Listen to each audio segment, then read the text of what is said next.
Mapan secara finansial sebelum menikah. Assalamualaikum warahmatullahi wabarakatuh. Halo teman-teman Gen Z yang kece dan penuh semangat semuanya. Aku Najwa Bella, mahasiswa Universitas Terbuka UPBBJ Banjarmasin yang kesehariannya sambil kerja. Aku hari ini mau ajak kalian bahas topik yang penting nih. Mapan secara finansial sebelum menikah. Oke, bisa dibayangin kalian sama pasangan kalian sambil nyantai ngebahas topik soal pernikahan, tiba-tiba kalian inget nih soal tagihan kartu kredit, biaya sewa rumah, ataupun biaya buat pernikahan nanti. Familiar kan? Ayo kita bahas. Di tengah tekanan sosial yang sering nanya, udah nikah belum? Udah punya anak belum?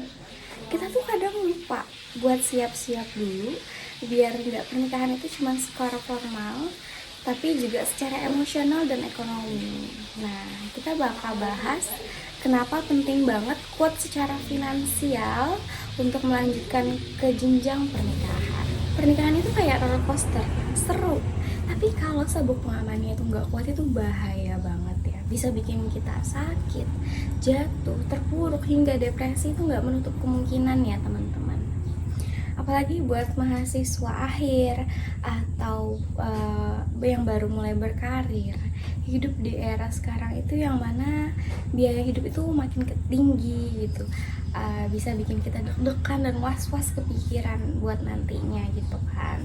Nah, makanya tanpa finansial yang cukup atau keuangan yang cukup itu bisa berujung ke utang atau malah pertengkaran loh.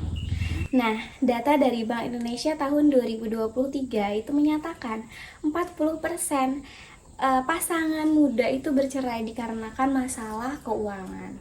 Sedangkan data dari Pew Research tahun 2022 menyatakan 20% kebahagiaan pernikahan lebih tinggi oleh pasangan yang finansialnya lebih kuat, yang mana artinya siap secara keuangan itu sangat membantu untuk menjaga hubungan.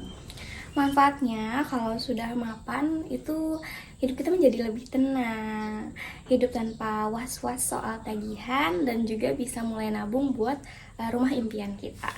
Nah, ini nggak cuman masalah soal hubungannya awet, tapi juga kepercayaan diri kita kepada diri kita sendiri ya, secara emosional gitu. Lalu gimana caranya nih? Oke, gampang. Yang pertama, kita bisa bikin anggaran yang jelas ya. Pemasukan dan pengeluaran bisa kita catat atau di aplikasi notes handphone, bisa senyaman kita aja.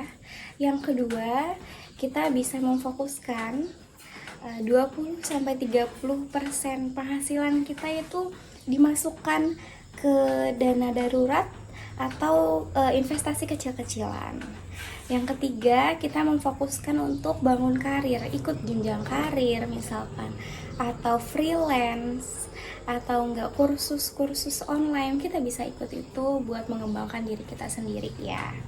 Nah, dengan cara itu kita dapat mempersiapkan finansial yang kuat untuk membangun keluarga masa depan yang lebih kokoh. Oke deh teman-teman, intinya mapan secara finansial itu penting banget agar pernikahan kita nggak cuma indah di luar, tapi juga kuat di dalam.